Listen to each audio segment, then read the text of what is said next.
भक्तों को जय श्री राधे। राधा वल्लभ लाल की जय। सदगुरुदेव भगवान की जय। वृंदावन धाम की जय। जय जय श्री हित हरिवन। तो कल के एपिसोड में हम सब ने देखा कि राम बोला का नामकरण हुआ तुलसीदास और उनको पंच संस्कार दिए जा रहे थे गुरु जी के द्वारा। तो आज हम देखेंगे कि पंच संस्कार दिए और दीक्षा दिए, उसके बाद अब तुलसीदास स्वामी जी की दीक्षा प्रारंभ होती है। तो दीक्षा के बाद शिक्षा का प्रारंभ करते हुए शिष्य बढ़ाए सर्वथा गुरुवर का सम्मान, गुरु संरक्षण मिले तो जीवन बने महान, तुलसी सीखे व्याकरण सदा लगा कर ध्यान, मिलने लगा ही नित्य ही भांति भांति का ज्ञान। अब हमें व्याकरण सीखना पड़ेगा। तो व्याकरण के लिए हमें अष्ट अध्याय पुत्र वर्णमाला के पश्चात हमें शब्दों का और अक्षर का ज्ञान के लिए हमें अष्ट अध्याय का अध्ययन करना पड़ेगा। अष्ट अध्याय क्या होता है गुरुजी? अष्ट अध्याय महर्षि पाली द्वारा 5000 वर्ष पूर्व रचित प्रकार के व्याकरण सूत्रों को कंठस्थ करने के बाद तुम भाषा विज्ञान का अध्ययन करने के लिए योग्य बन जाओगे। तो अभी तुम सूत्रों कंठस्थ करने का प्रयास करो। सदाचार के साथ ही शिक्षण मिले विशेष, कर्तव्यों का भी उसे भांति भांति है भान,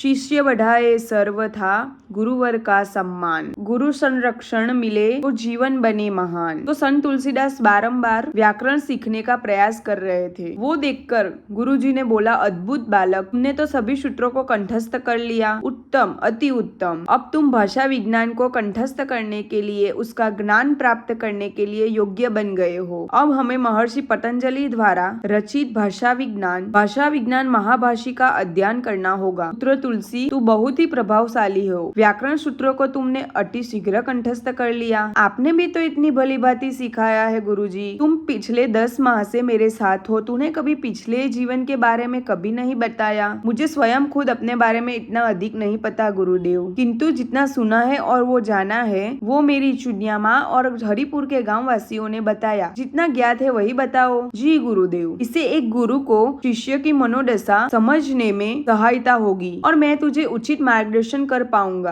कहने लगे राम बोला। तुलसीदास स्वामी जी गुरु जी के साथ अपने बीते हुए जीवन के बारे में बताते हुए बोले, एक बालक की करुणा से भरी बेबस व्यथा कि जिसको जन्म से ही घर पड़ा था त्यागना, अंधेरी रात में चुनिया का लेकर भागना, कि जिसने कभी अपनी माँ का मुख देखा नहीं कभी, चीता राख को भी देख पाया ना कभी, पिता ने जिसको ठुकराया अभागा जानकर, उसे अपनी पत्नी का अहंता मानकर, कि जिसने पालकर उसको किया इतना बड़ा, उसकी मृत्यु का भी पाप बालक पर चढ़ा, अभागा मानकर फिर गांव से बाहर किया, ना टन ढकने को और ना अन्न का कुछ कण दिया, रो रो कर बिता दी अपनी रात रात जाग कर, कोई दुर्भाग्य से भाग कर जाता कहाँ, फिर एक माता ने आकर उसको जीवन दे दिया, उसके हाथ से 2 वर्ष तक भोजन किया, गुरु ने आकर फिर नन्ही उंगली थाम ली, दिशा परमार्थ की जो दिखाई मान ली, जन्म से कांटे जिसके भाग्य में बो दिए, सुनी जब नरिहर ने ये कथा तो वो रो दिए, कहा तुलसी ने कि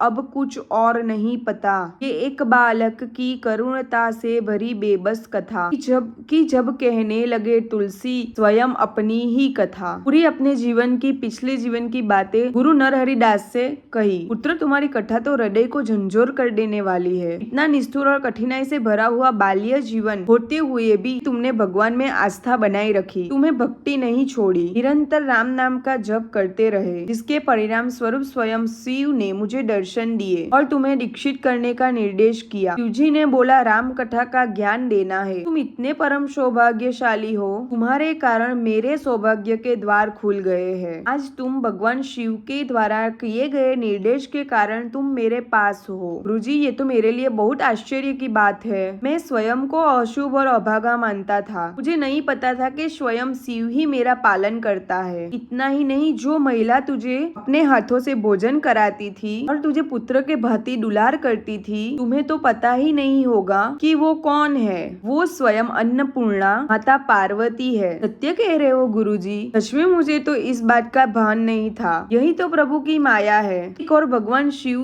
तुझे भविष्य के निर्माणता के लिए पट बना रहे थे और दूसरी ओर स्वयं माता पार्वती तुम्हारे लिए भोजन लेके आती थी, अपने हाथों से तुझे भोजन खिलाती थी। तुम परम भाग्यशाली हो। माता अन्नपूर्णा स्वयं तुझे भोजन कराने के लिए मृत्यु लोक में वेश बदल के आ रहे थे, तुम्हें अपने हाथों से खाना खिलाने, तुझे दुलार करने के लिए। इतनी छोटी सी अवस्था में बालक तूने जो पा लिया है वो किसी संत और तपस्वी को वर्षों करी साधना से भी प्राप्त नहीं होता। हे माँ अन्नपूर्णा, सदैव आपकी जय हो। मुझ जैसे अबोध बालक के लिए आपको मृत्यु लोक पे वेश बदल के आना पड़ा, इसलिए मैं आपसे क्षमा मांगता हूँ। मुझे क्षमा कर दीजिए माता। गुरुदेव, मैं तो सच में बहुत भाग्यशाली हूँ। स्वयं शंकर जी और माता पार्वती मेरे माता पिता बनकर मुझे पाला है। भला मुझसे सौभाग्यशाली कौन होगा। मैं शिव जी को अपने जीवन का परम आराध्य मानूंगा और माता पार्वती को मेरी माँ उनके ही रूप में आई थी। अब मेरा पूरा जीवन भगवान शिव और माँ पार्वती को समर्पित है। मनुष्य का जीवन ही ईश्वर की इच्छा से चलता है। स्वयं भगवान ने तुझे अपनाया, ये तेरा भाग्य था। हमारे भाग्य के कारण मुझे शिव जी ने दर्शन दिए, ये मेरा भाग्य था। अत्यंत प्राचीन ग्रंथ है। इस ग्रंथ में शिव स्त्रोत, 2000 धातुपाठ, 261 गर्भपाठ, इस प्रकार कुल मिलाकर 4000 स्त्रोत्रों है। इस प्रकार कुल मिलाकर 4000 व्याकरण सूत्र है। मूल शब्द, स्वर, प्रत्यय, व्यंजन, संज्ञा, द्वितीय, संज्ञा, सूची, लोप, गुण विधि, इस प्रकार के व्याकरण को कंठस्थ करने के बाद ही तुम इस प्रकार हम दोनों के भाग्यों से मिलने का सौभाग्य बन गया। गुरुदेव, सबको समान भाग्य प्राप्त क्यों नहीं होता। भाग्य तो सबको एक समान ही प्राप्त होता है, परंतु मनुष्य तृष्णा की आकांक्षा में अंधा बन जाता है और दूसरों के भाग्य से अपने भाग्य में भेद करता है। गुरुजी ने बोला, क्या मनुष्य योनि में जन्म मिलना वो भाग्य नहीं है। गुरुजी ने बोला, किंतु मेरा जन्म तो मनुष्य रूप में ही हुआ है गुरुजी, फिर सबको समान क्यों नहीं। पुत्र, जन्म के पश्चात कर्म के अनुसार भाग्य बनता रहता है। स्नेह नहीं रखते परंतु संसार में नाम कमाते हैं, समाज उसे प्रेम कहता है। भाग्य का एक रूप ये भी है। गुरुदेव, मेरा जीवन तो इतने अभाव में बीता है, मुझे सुख की अनुभूति तो कभी हुई ही नहीं। गुरुजी ने बोला, सबके जीवन में कुछ न कुछ अभाव होता है। जैसे किसी व्यक्ति के भाग्य में अपार धन होता है, बल्कि परंतु शारीरिक बीमारी के कारण वो भोग नहीं पाते, और एक तरफ शारीरिक रूप से स्वस्थ व्यक्ति धन की कमी का शोक मनाता है। गुरुजी ने बोला, क्या शारीरिक रूप से स्वस्थ होना भाग्य नहीं है। गुरुजी ने कहा, मैं आपके कथन को समझने का प्रयास कर रहा हूँ गुरुजी, मैं तुम्हें सरलता से समझाता हूँ। आओ, वास्तव में सौभाग्य, धन, यश, प्रेम सबके पास किसी न किसी स्वरूप में सबके पास होता ही है। ईश्वर सभी को योग्यता के अनुसार भाग्य प्रदान करता है। मनुष्य अपने हिस्से में आए हुए भाग्य को ईश्वर का प्रसाद समझ के ग्रहण करता है और उसी में ही संतुष्ट रहे, वही जीवन है। संतोष सम परम सुखम, अर्थात संतोष ही परम सुख है। गुरुदेव, मैं आपकी शिक्षा सदैव याद रखूंगा। इच्छा पूर्ति के लिए नहीं, किंतु संतोष के साथ अपना जीवन निर्वाह करूंगा। पुत्र, अब कल्पवास का समय हो चुका है। कल्पवास में मनुष्य का आध्यात्मिक विकास होता है। कल्पवास मोक्षदायिनी कठिन साधना है। ये साधना में क्या करना होता है गुरुजी? कल्पवास के लिए संपूर्ण नियंत्रित और संयमी होना आवश्यक होता है। कल्पवास करने वाले मनुष्य को 21 नियमों का पालन करना होता है। गुरुजी, 21 नियम अधिक नहीं है क्या? बहुत अधिक है, लेकिन ये 21 नियम को पालन करते ही मनुष्य का जीवन बदल जाता है। तो ये कल्पवास क्या है, अभी ये जानते। कल्पवास माने किसी तीर्थ स्थान में पवित्र पर्व मनाया जाता है, जो 1 दिन का भी हो सकता है, 15 दिन का भी हो सकता है, 1 सप्ताह का हो सकता है, 1 माह का भी हो सकता है, जिसे मासिक पर्व भी कहा जाता है। जहाँ ये पर्व लगता है वहाँ क्षेत्र संन्यास क्षेत्र संन्यास लेना होता है। क्षेत्र संन्यास क्या होता है? तो क्षेत्र संन्यास यानी कि जहाँ पे पर्व है वो क्षेत्र से बाहर नहीं जा सकते, उसको बोलते हैं क्षेत्र संन्यास। तो इस क्षेत्र से बाहर नहीं जाना। कल्पवास में उपासना करते हैं। उपासना 2 प्रकार की, नैतिक उपासना और नैमित्तिक उपासना। नैतिक उपासना यानी कि नित्य उपासना करना, और नैमित्तिक उपासना यानी किसी उत्सव को लेके,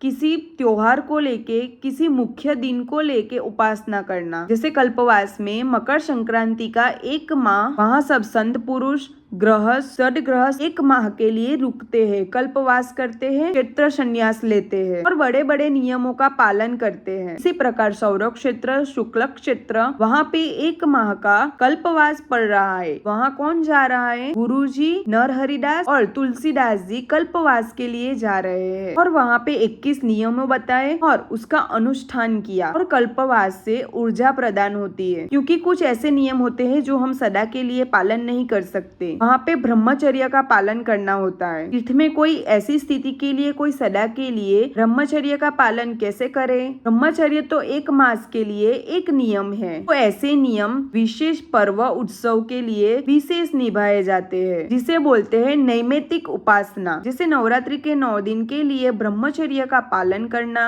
और माता श्री की आराधना करना। इसी प्रकार शिवरात्रि है और कई सारे त्योहार है जो कई कई दिनों तक चलते रहते हैं। जैसे उत्सव माघ मास मतलब कि मागसर मास, काशी हरिद्वार में कुंभ मेला का अवसर लेते हैं और 1 मास क्षेत्र संन्यास लेते हैं, साधना करते हैं, बड़ी बड़ी उपासना करते हैं। वही होता है कल्पवास। तो आज आप सभी को कल्पवास के बारे में समझाया। तुलसीदास को ज्ञान के साथ साथ शिक्षा मिली और अब हम देखेंगे कि तुलसीदास स्वामी गुरुजी नरहरिदास के साथ कल्पवास में कैसे समय बिताते हैं, कौन से नियम बताए जाते हैं और कौन से मुख्य नियम है, कौन से 21 नियम में से कौन से नियम संत तुलसीदास जी का कल्पवास कैसे बीतता है। तब तक के लिए सभी भक्तों को जय श्री राधे, राधा वल्लभ लाल की जय, श्री वृंदावन धाम की जय, सदगुरुदेव भगवान की जय। जय जय श्री हित हरिवंश।